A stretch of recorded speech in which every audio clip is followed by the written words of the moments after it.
Welcome to INT-CBT। मेरा नाम अमित एरन है और आज जो हम टॉपिक कवर कर रहे हैं वो है आपका प्री इंस्टॉलेशन प्रिपरेशन पार्ट 3। जैसा कि लास्ट वीडियो में हमने क्या किया था, 3 स्टेप तक क्या कर लिया था, हमारा काम कंप्लीट कर लिया था। हमने IIS इंस्टॉल कर दिया था, DNS इंस्टॉल कर दिया था और एक्टिव डायरेक्टरी भी क्या कर दी थी, इंस्टॉल कर दी थी। ठीक है, अब इस वीडियो में जो हम काम कर रहे हैं वो किसके ऊपर काम कर रहे हैं, 4th स्टेप के ऊपर काम कर रहे हैं। अब हम क्या करेंगे, डॉट इंस्टॉल क्या करेंगे, MMC इंस्टॉल करेंगे 3.0, .NET फ्रेमवर्क डालेंगे और विंडोज पावरशेल डालेंगे। जैसा कि पावरशेल तो आप जानते ही हैं कि विंडोज में एक नया ऑप्शन आया है, एक नया फीचर आया है कि अब आप सर्वर को भी क्या कर सकते हैं, पावर कमांड लाइन के थ्रू क्या कर सकते हैं, मैनेज कर पाएंगे। तो वो जो फैसिलिटी आती है सर्वर में वो किसके थ्रू आती है, पावरशेल के थ्रू। और .NET फ्रेमवर्क, अब .NET फ्रेमवर्क क्या होता है, .NET फ्रेमवर्क क्या करता है, ऐसे सॉफ्टवेयर जो कि किसके अंदर डिजाइंड है, .NET में डिजाइंड है, उनको चलने के लिए क्या चाहिए, एक फ्रेमवर्क चाहिए, एक ढांचा चाहिए। तो वो जो स्ट्रक्चर प्रोवाइड करवाने का काम कौन करता है, .NET फ्रेमवर्क करता है। ठीक है, जैसे मैं बात करूं तो आपका जो एक्सचेंज है वो किसके अंदर डिजाइंड है, पूरा .NET के अंदर डिजाइन किया गया है। ठीक है, और MMC के बारे में तो आप जानते ही हैं। ठीक है, तो अब हम जो इंस्टॉल करके देखेंगे वो क्या करेंगे, इन तीनों को क्या करेंगे, इंस्टॉल करेंगे। ठीक है, तो इसके लिए मैंने क्या कर रखा है, मैं आपको अपनी एक्सचेंज की DVD बताता हूं जिसके थ्रू हम इंस्टॉलेशन करेंगे। जैसा कि ये क्या है, मेरी एक्सचेंज की DVD है, ISO फाइल आप देख सकते हैं। इसके अंदर क्या कर रखा है, ये सभी तो क्या है, इसके अंदर बेसिक तो ये एक्सचेंज का सेटअप है। इसके अंदर आपको एक सपोर्ट नाम का फोल्डर मिल जाएगा, उसके अंदर मैंने क्या कर रखा है, वो सारी चीजें जो कि मुझे क्या चाहिए, इंस्टॉल करनी है, जैसे .NET फ्रेमवर्क, MMC कंसोल, ये सारी चीजें, क्या पावरशेल, ये सारी चीजें क्या कर रखी है मैंने इस सपोर्ट नाम की डायरेक्टरी के अंदर रख रखी है। ठीक है, इसके अलावा इन तीनों चीजों के अलावा भी आप देखेंगे कुछ अपडेट्स भी क्या करने पड़ेंगे, आपको इंस्टॉल करने पड़ेंगे। ऐसा क्यों, ऐसा इसलिए कि आप जो देख रहे हैं कि विंडोज सर्वर 2003 में और एक्सचेंज सर्वर 2007 में कितने 4 साल का गैप है। अब 4 साल में विंडोज में कई सारे क्या है, अपडेट है। ठीक है, कई सारे चेंजेस हुए।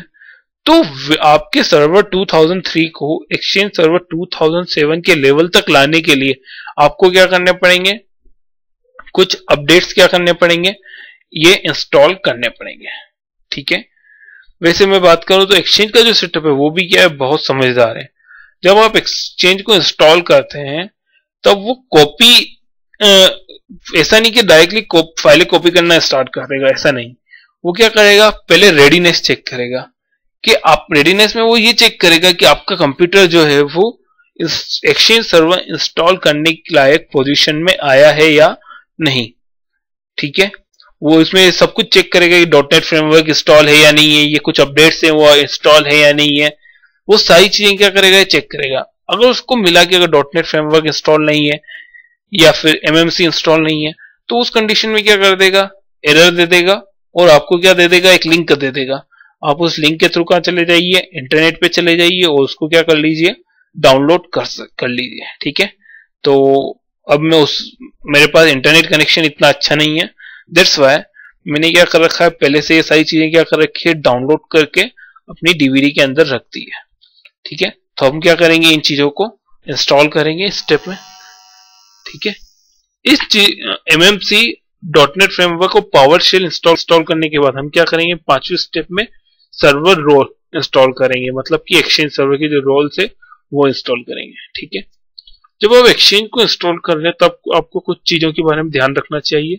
जैसे मैं बात करता हूं तो आपको ये चेक कर लेना चाहिए कि आपका जो DNS सर्वर है वो करेक्टली कॉन्फ़िगर हुआ है या नहीं। ठीक है, एक्टिव डायरेक्टरी के अंदर जो आपने DNS सर्वर डाला है वो आपको प्रॉपर्ली कॉन्फ़िगर हुआ है या नहीं, ये आपको क्या कर लेना चाहिए, चेक कर लेना चाहिए। तो हम इसको चेक कर लेते हैं। हम लोग DNS को चेक करने के लिए मैं स्टार्ट पे जाता हूं, कंट्रोल पे एडमिनिस्ट्रेटिव टूल्स, DNS और फॉरवर्ड लुकअप जोन, इसमें आपको मिल जाएगा INT-CBT। आप देखेंगे कि ये मेरा क्या हो चुका है, डीएनएस प्रॉपर्ली कॉन्फ़िगर हो चुका है। इसके अंदर आपको सारे एसआरवी रिकॉर्ड्स वगैरह जो आपको चाहिए वो सभी रिकॉर्ड्स आपको इसके अंदर मिल जाएंगे। मतलब कि मेरा जो डीएनएस है वो क्या हो चुका है, प्रॉपर्ली कॉन्फ़िगर हो चुका है। ठीक है, तो ये हमने पहला चेक कर लिया, पहली चीज हमने चेक कर ली। अब इसके बाद दूसरी चीज हमें क्या चेक करनी है, इसके बाद हमें दूसरी चीज ये चेक करनी है कि हमारा जो फंक्शन लेवल है, डोमेन का जो फंक्शन लेवल है वो क्या होना चाहिए, मिनिमम 2000 नेटिव होना चाहिए। ठीक है, हम इसको चेक करते हैं। तो फंक्शन लेवल चेक करने के लिए आप कहां जाएंगे, स्टार्ट पे एडमिनिस्ट्रेटिव टूल्स, एडमिनिस्ट्रेटिव टूल से आपको जाना है डोमेन एंड ट्रस्ट, और आपको यहाँ पे डोमेन दिख जाएगी आपकी, इसके ऊपर राइट क्लिक कीजिए, रेस फंक्शन लेवल। आपको यहाँ पे मिल जाएगा कि अभी आपका जो फंक्शन लेवल वो क्या है, आपको मिक्स्ड है। आप इसको क्या कर सकते हैं, यहाँ से नेटिव में रेस कर सकते हैं। बट अभी हम इसको रेस करके नहीं देख रहे हैं, रेस नहीं कर रहे हैं। क्यों? क्योंकि जब हम ये देखना चाहते हैं कि एक्सचेंज क्या ऐसा तो नहीं कि रेडीनेस चेक करता है या नहीं, कि ठीक है, ये हम चेक करना चाहते हैं कि एक्सचेंज जब इंस्टॉल करेंगे तब कोई एरर आएगी या नहीं। ठीक है, वो हम चेक करना चाह रहे हैं। तो अभी मैं इसको क्या नहीं करता हूं, रेज नहीं करता हूं। ठीक है, दूसरी अगली चीज जो हमें चेक करना है कि आपका स्कीमा मास्टर इंस्टॉल हुआ है या नहीं, और जो स्कीमा मास्टर होना चाहिए वो किस पे चलना चाहिए, विंडोज सर्वर 2003 सर्विस पैक 1 पे क्या होना चाहिए, आपका स्कीमा मास्टर रन होना चाहिए। ठीक है, तो मैं इसको देख लेता हूं। जैसे ये मेरा सर्वर है, अगर अभी मैं एमएमसी के अंदर जाता हूं,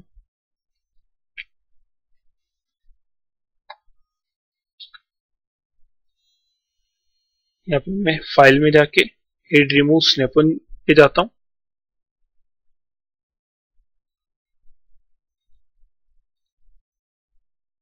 तो अभी मुझे यहाँ पे कोई भी एक्टिव डायरेक्टरी स्कीमा का ऑप्शन नहीं दिखेगा। ठीक है, यहाँ पे मुझे स्कीमा का ऑप्शन डिस्प्ले करवाने के लिए क्या करनी पड़ेगी, एक कमांड क्या करनी पड़ेगी, रन करनी पड़ेगी। वो कमांड क्या करते हैं, हम रन करते हैं। आपकी वो कमांड है, मैं इस कमांड प्रॉम्प्ट पे चला जाता हूं। आपको यहाँ पे चलाना है reg svr 32 space scm gmt .dll। ठीक है, जिसे आप प्रेस करेंगे वो बोल रहा है कि DLL रजिस्ट्रेशन सर्वर इन SCHG DLL सक्सीड, पूरी हो चुकी, कमांड सक्सेसफुली रन हो चुकी है। अब मैं क्या करता हूँ, वापस से कमांड प्रॉम्प्ट पे जाता हूँ, कमांड प्रॉम्प्ट पे नहीं रन पे जाता हूँ, और यहाँ पे कमांड रन करता हूँ MMC। मैं अब यहाँ पे फाइल पे जाके क्या करता हूँ, एड रिमूव स्नैपिन पे क्लिक करता हूँ, 8 पे क्लिक करता हूँ। तो अब आपको यहाँ पे ऑप्शन मिल जाएगा एक्टिव डायरेक्टरी स्कीमा। मैं इसको सिलेक्ट कर लेता हूँ, 8 कर देता हूँ, क्लोज कर देता हूँ, ओके। ठीक है, अब आप यहां से देख सकते हैं, मैं राइट क्लिक करता हूं और मैं कस पे चला जाता हूं, इसका ऑपरेशन मास्टर पे क्लिक करता हूं। आप देखेंगे कि मेरा स्कीमा मास्टर कौन है, mail1intcbt.com, जो कि मेरा यही सर्वर क्या है, इसी का नाम क्या है, mail1.intcbt.com, इसी सर्वर का नाम है। ठीक है, तो मतलब कि मेरा स्कीमा मास्टर भी क्या है, यही सर्वर है।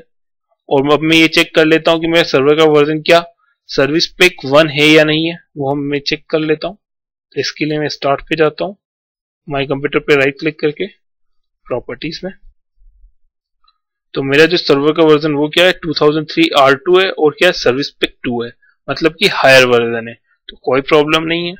ठीक है,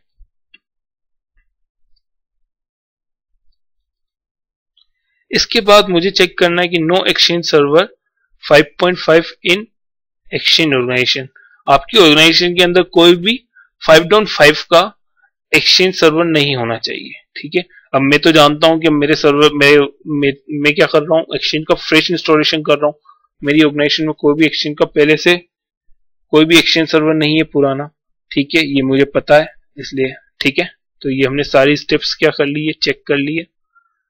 इसके बाद मुझे क्या करना है, ऑपरेटिंग सिस्टम्स, मतलब कि इसके बाद क्या है, वही चीजें dot net framework, Windows power shell और माइक्रोसॉफ्ट मैनेजमेंट कंसोल, ये चीजें क्या करनी है मुझे, इंस्टॉल करनी है। ठीक है, तो ये चीजें क्या करता हूं मैं, इंस्टॉल करने के लिए मैं अपने कंप्यूटर में किसकी डीवीडी लगा देता हूं, एक्सचेंज सर्वर की डीवीडी को क्या कर देता हूं, इंसर्ट कर देता हूं आईएसओ फाइल को।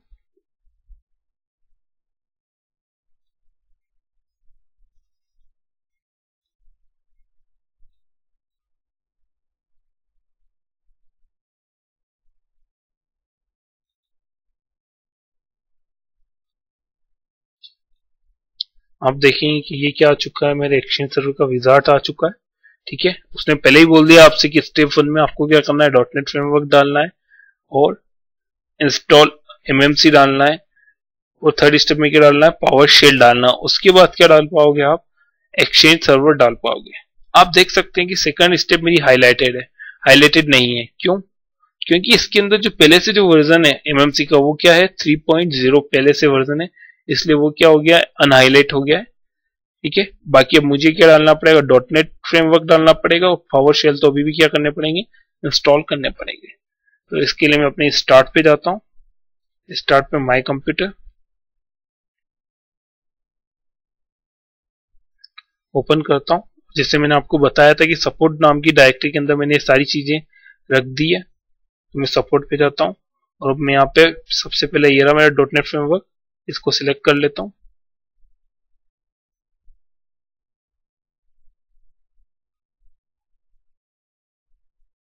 नेक्स्ट कर देता हूँ, सिंपल इंस्टॉलेशन है।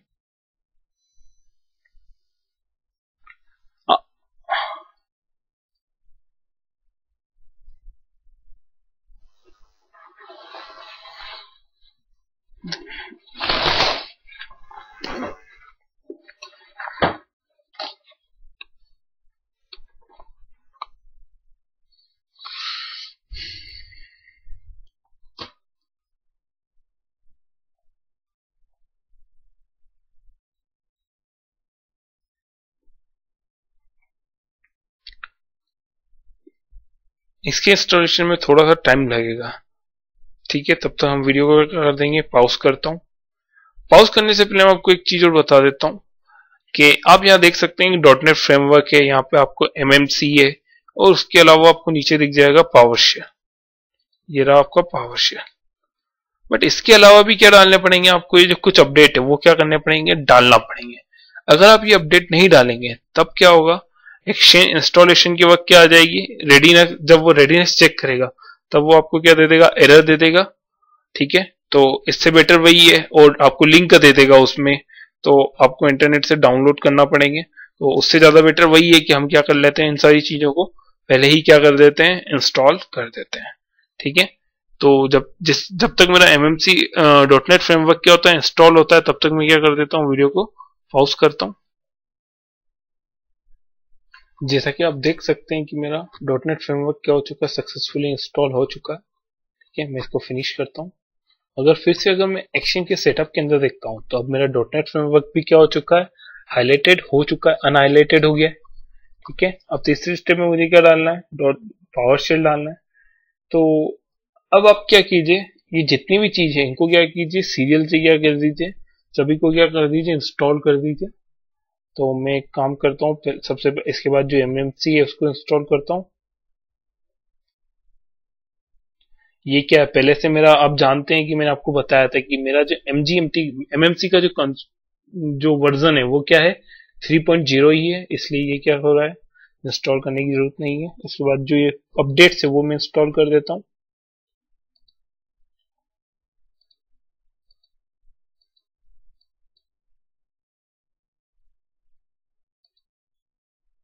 इसके बाद मैं अगला अपडेट जो है वो इंस्टॉल कर देता हूँ।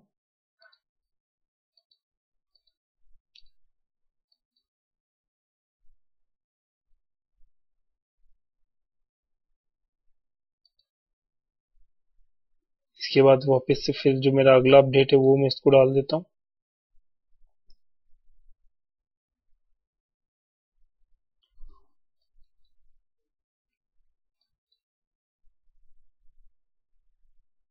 इसको इंस्टॉल होने में फिर से थोड़ा सा टाइम लगेगा, तब तक मैं अपने वीडियो को कर देता हूँ, पॉज करता हूँ।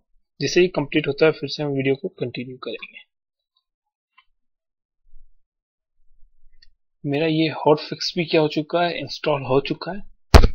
अब मैं इसको ओके कर देता हूँ।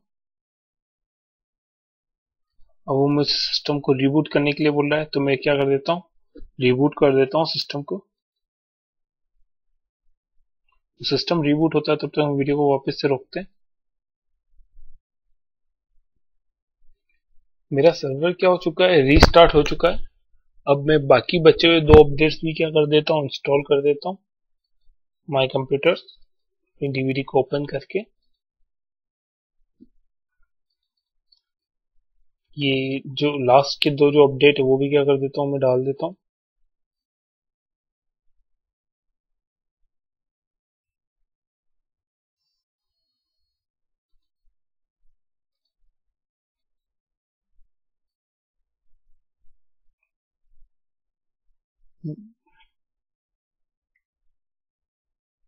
इसको कंप्लीट होने में फिर से थोड़ा सा टाइम लगेगा, तब तक हम वीडियो को पॉज करते हैं।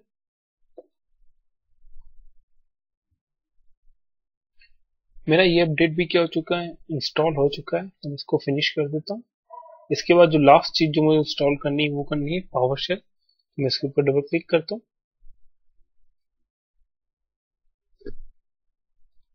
Next, I agree, next. इसको फिर से थोड़ा सा, इसको भी इंस्टॉल होने में थोड़ा सा टाइम लगेगा, तो मैं वीडियो को तब तक वापस से पॉज कर देता हूँ। पावरशेल भी क्या हो चुका है, इंस्टॉल हो चुका है। इसको फिनिश कर देता हूँ। अब इसके बाद फिर से अगर मैं एक्सचेंज का सेटअप स्टार्ट करता हूँ तो आप उसमें देखेंगे कि ये देखिए, अगर मैं एक्सचेंज का फिर से सेटअप चालू करता हूँ तो आप देखेंगे कि स्टार्टिंग के तीनों चीजें क्या हो चुकी है, तीनों स्टेप क्या हो चुकी है, हाईलाइटेड हो चुकी है। ठीक है, अब यानी हम क्या करेंगे, चौथी स्टेप पे जाएंगे, इंस्टॉल माइक्रोसॉफ्ट एक्सचेंज। ठीक है, तो अगर मैं अपनी स्लाइड्स में देखता हूँ तो हमने क्या कर लिए, चारों स्टेप्स क्या कर लिए, कंप्लीट कर लिए। चारों स्टेप हमारी क्या हो चुकी है, कंप्लीट हो चुकी है। अब इसके बाद जो हम बात करेंगे वो किसके बारे में बात करेंगे, 5वीं स्टेप के बारे में, सर्वर रोल इंस्टॉलेशन के बारे में। ठीक है, अब हम आगे बात करते हैं। अब हम एक्सचेंज के एडिशंस के बारे में बात करते हैं। जैसे बात करता हूं कि विंडोज 7 भी क्या आता है, डिफरेंट डिफरेंट एडिशंस में आता है। उसी प्रकार से आपका एक्सचेंज सर्वर भी क्या आता है, डिफरेंट डिफरेंट एडिशन में आता है। एक्सचेंज सर्वर 2 एडिशन में अवेलेबल है, एक तो स्टैंडर्ड और एक एंटरप्राइज। स्टैंडर्ड मतलब कि छोटी ऑर्गेनाइजेशन के लिए कम फीचर वाला, और एंटरप्राइज एडिशन मतलब कि बड़ी ऑर्गेनाइजेशन के लिए सभी फीचर। ठीक है, तो हम देखते हैं इन दोनों में क्या डिफरेंस है। तो सबसे पहले स्टैंडर्ड एडिशन में बात करें तो storage group supports, storage group supports, कितने स्टोरेज ग्रुप सपोर्ट करता है, 5 स्टोरेज ग्रुप। और स्टैंडर्ड एडिशन और इंटरप्राइज एडिशन कितनी सपोर्ट करता है, 50 स्टोरेज ग्रुप को क्या करता है, सपोर्ट करता है। डेटाबेस की बात करूं तो data standard addition 5 database support करता है, और इंटरप्राइज एडिशन 50 डेटाबेसेस को क्या करता है, सपोर्ट करता है। ठीक है, स्टोरेज ग्रुप और डेटाबेस क्या होते हैं इसके बारे में हम क्या करेंगे, आगे के चैप्टर्स में क्या करेंगे, बात करेंगे। ठीक है, अब मैं एक डेटाबेस की लिमिट की बात करूं तो डेटाबेस की लिमिट क्या होती है, स्टैंडर्ड एडिशन में भी कितनी होती है, 16 टीबी होती है, और एंटरप्राइज एडिशन में भी कितनी होती है, 16 टीबी क्या होती है, पर डेटाबेस लिमिट होती है एंटरप्राइज एडिशन में भी। ठीक है, बट अगर आप इस लिमिट को बढ़ाना चाहते हैं तो भी आप किसके थ्रू, रजिस्ट्री में चेंजेस करके क्या कर सकते हैं, इस लिमिट को बढ़ा सकते हैं। ठीक है, हम आगे बात करते हैं। अब सीएल टाइप की बात करते हैं, क्लाइंट एक्सेस लाइसेंस के बारे में। देखिए, माइक्रोसॉफ्ट में होता क्या है वो मैं आपको बताता हूँ। माइक्रोसॉफ्ट में क्या होता है कि जब आपने, जैसे हम बात करते हैं, जैसे हमने विंडोज सर्वर 2003 जो इंस्टॉल किया था, वो भी क्या होना चाहिए, लाइसेंस होना चाहिए। उसके बाद जो हमने एक्सचेंज सर्वर जो उसके ऊपर डाला वो भी क्या होना चाहिए, आपका एक्सचेंज सर्वर वो भी क्या होना चाहिए, लाइसेंस होना चाहिए। जब आप क्लाइंट पे एक्सपी डालोगे, वो विस्टा क्लाइंट जो ऑपरेटिंग सिस्टम डालोगे वो भी क्या होना चाहिए, लाइसेंस होना चाहिए। जब उसके ऊपर आप आउटलुक डालते हो तो आउटलुक भी क्या होना चाहिए, लाइसेंस होना चाहिए। और जब वो आउटलुक आपके एक्सचेंज सर्वर को एक्सेस करेगा तो उसको एक्सेस करने की भी के लिए भी क्या चाहिए, लाइसेंस चाहिए। तो हम उस लाइसेंस के बारे में बात कर रहे हैं, क्लाइंट एक्सेस लाइसेंस के बारे में।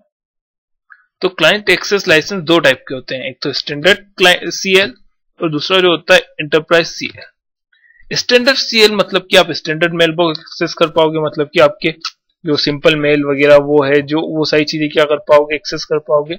आउटलुक वेब एक्सेस मतलब कि वेब एक्सेस के थ्रू एक्सेस कर पाओगे आपका सिस्टम। मोबाइल एक्सेस, अगर आप स्टैंडर्ड सीएल में क्या कर पाओगे, आप आपके मेल्स वगैरह को, आपके एक्सचेंज को किसके थ्रू, मोबाइल के थ्रू एक्सेस कर पाओगे। ठीक है। अब मैं अगर आपके पास एंटरप्राइज सीएल है तो आपको स्टैंडर्ड वाले तो सारे फीचर मिलेंगे, साथ में कुछ एक्स्ट्रा फीचर और मिलेंगे, जैसे यूनिफाइड मैसेजिंग का फीचर मिल जाएगा, जैसे आपको voice over IP, voice mail वगैरह एक्सेस करना, तो उसके लिए आपको क्या चाहिए, एंटरप्राइज सीएल चाहिए। मैनेज फोल्डर, आपको एक फोल्डर फीचर मिल जाएगा। मैनेज फोल्डर क्या होता है, जैसे मैं बात करूं कि अभी हर मेल बॉक्स में क्या होता है, जनरली आपको सिंपल फोल्डर ही मिलते हैं, inbox, sent item, draft, junk mail. अब मैं चाहता हूं कि मैं जितने भी मेल बॉक्स है उसमें क्या मिल जाए, कुछ फोल्डर बाय डिफॉल्ट बन जाए, जैसे कि कंपनी आइटम्स और उसके अलावा पर्सनल और प्रोजेक्ट रिलेटेड। इसे मैं चाहता हूं 3 फोल्डर क्या बन जाए, हर मेल बॉक्स के अंदर क्या हो जाए, दिखने लग जाए। तो उसके लिए क्या चाहिए, मुझे मैनेज फोल्डर फीचर चाहिए। तो वो किसके अंदर मिलेगा, मुझे एंटरप्राइज सीएल के अंदर। इसके अलावा एडवांस जनरलिंग का फीचर मिलेगा, जनरलिंग को हम आगे यूज करके देखेंगे। इसके अलावा आपको क्या मिल जाएगा, फोर फ्रंट एंटीवायरस सिक्योरिटी, ये फीचर भी क्या मिल जाएगा आपको इसके अंदर मिल जाएगा। ठीक है, और आपके पास क्लाइंट एंटरप्राइज सीएल है तो ठीक है। तो इस वीडियो में बस इतना ही। Thank you for watching the